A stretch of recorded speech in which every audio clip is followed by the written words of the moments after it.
pamilya mo. Ay naku, mga lalaki talaga. Ayaw nilang i-verbalize yung feelings nila. Lagi na lang tahimik, pero yung pala may problema. Kim-kim ng kim-kim, tapos bigla na lang sasabog. Eh, hindi kaya natin kayang hulaan yung mga nararamdaman nyo. Hula-hula, mukha kang manghuhula, Madam Auring. Ano? Bolang kristal yung bumuhunan mo eh. Anong bolang kristal, ano? Oo, gagawin kong bolang kristal yung... Okay, ito yun. Kasi kami mga lalaki, hindi basta-basta pumuputak. Nag-iisip muna kami. Kayo mga babae naman, puro dakdak ng dakdak, puro consequences before emotions. Kung kaya't parate namin kayong binobola dahil bobo ka, at bobo ka, at bobo kayong lahat. Ako pa yung mukha mo. Tigilan mo na nga yan. Kayong dalawa, huwag na nga kayo magdebate dyan. Okay na kami ni David. Okay? Okay na kami ni David. Wala na problema. Kaya tigilan niyo na yung makikipag-isyuhan yung isa. Ay! Anak mo.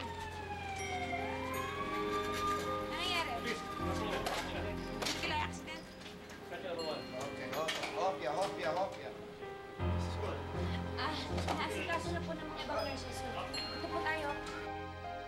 Okay ba ER? Oh, yes, Ano? Check mo na.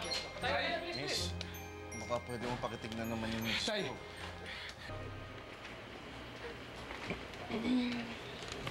Agad? Ba-break mo? Mabaw ka muna dito. Ibilang kita ng pagkain. Thank you. Jane.